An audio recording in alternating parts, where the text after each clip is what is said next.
Costa Rica के ओसा peninsula के रेन फॉरेस्ट में हूँ। मैं जानता हूँ कि यह इलाका पैसिफिक से घिरा है।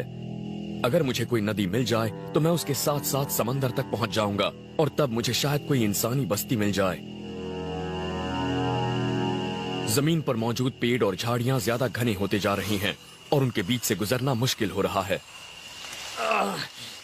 ये झाड़ियां बहुत घनी हैं और अब ये दूसरे जंगल के ठीक बीचों बीच हैं।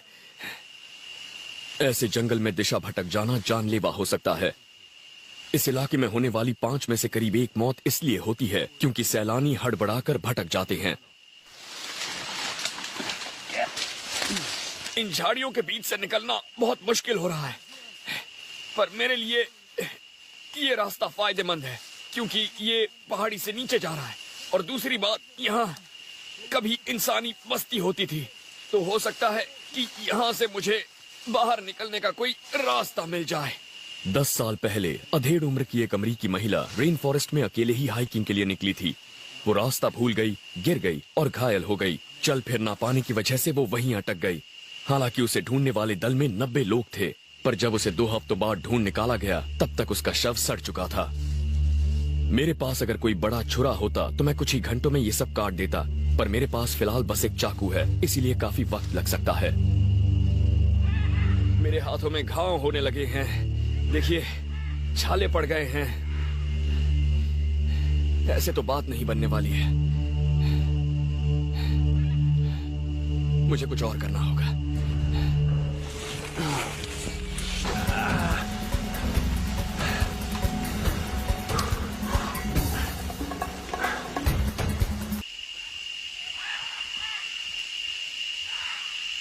मैं खाने की कोई चीज ढूंढने के लिए नदी से दूर आ गया हूँ। जानवरों का शिकार करने या फंदे लगाने में ऊर्जा बर्बाद करने का कोई फायदा नहीं। यहाँ खाने के लिए बहुत से पौधे हैं, नीचे गिरे फल हैं, जैसे कि ये गार्सिनियास। ये मेरे बहुत काम का है। इसका स्वाद लीची जैसा होता है और इसमें ढेर सारी नेचुरल शुगर होती है। पौधे यहाँ खुराक का सबसे आसान जरिया हैं। 3 साल पहले एक लड़का सिर्फ केले खाकर और नदी का पानी पीकर जिंदा रहा, फिर उसने अपना रास्ता ढूंढ लिया था। जिंदा बचने वाले बहुत से लोगों का कहना है कि भटकने पर जंगल में सबसे बुरा वक्त होता है रात का, और अब अंधेरा होने वाला है। मैंने अभी तक कैंप नहीं बनाया है और आगे क्या होगा ये सोचकर बहुत परेशान हूँ।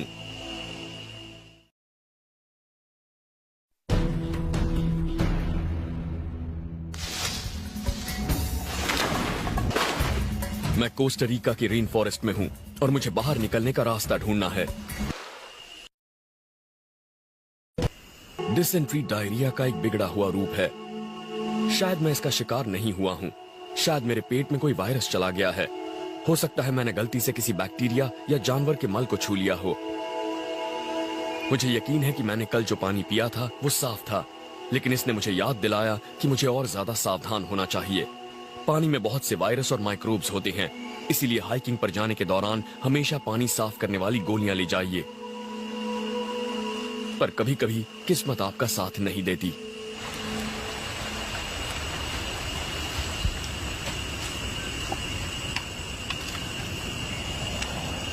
मैं इस पानी को कम से कम 5 मिनट उबालूंगा ताकि इसका साफ होना सुनिश्चित हो जाए। डायरिया के दौरान शरीर से पानी और सॉल्ट निकल जाते हैं और अब मेरे सामने हीट स्ट्रोक का भी खतरा है। अगर ये चीजें साथ में हुई तो जानलेवा हो सकती हैं। हीट स्ट्रोक के लिए जरूरी नहीं कि आपको भटके हुए कई दिन हो गए हों। हर साल हाइकर कम पानी पीने की वजह से भी मारे जाते हैं।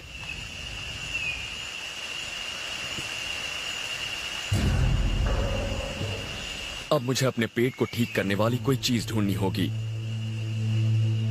जंगल आपको बीमार बना सकता है, पर इसका इलाज भी बता सकता है, बशर्ते आपको उसकी पहचान हो। जंगल में मिल्क ट्री नाम का एक पेड़ होता है। इसका सत खराब पेट के लिए वाकई अच्छा होता है। इसकी अलग ही पहचान में आने वाली नुकीली कोंपलें होती हैं और इसमें दूध जैसा सफेद रस होता है। मैंने कैंप से करीब 800 मीटर ऊपर ऐसा एक पेड़ देखा था। बस अब मुझे वहां पहुंचकर उसे ढूंढना होगा।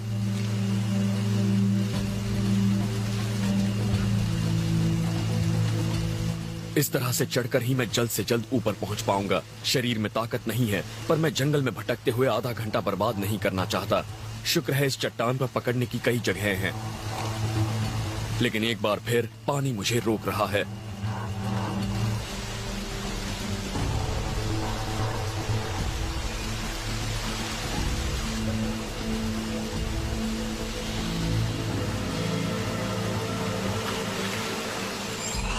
अब मुझे वो पेड़ ढूंढना है।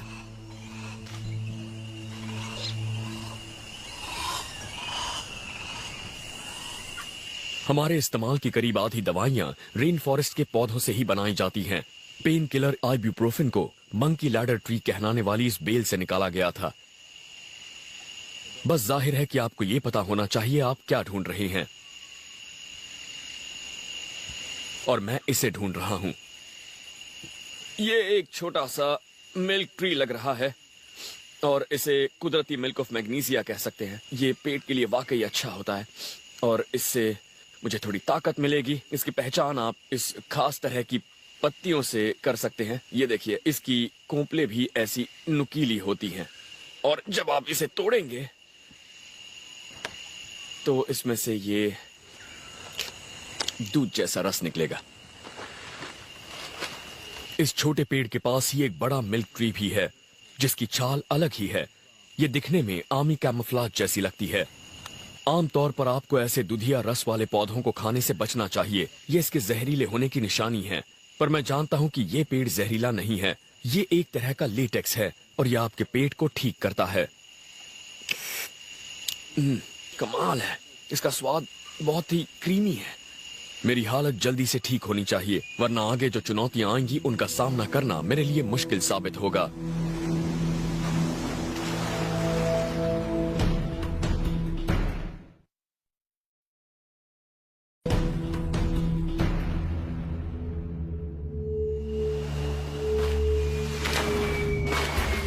मैं पूरी तरह से ठीक तो नहीं हूं, लेकिन मुझे नदी के साथ साथ धारा में नीचे की तरफ उतरते रहना होगा।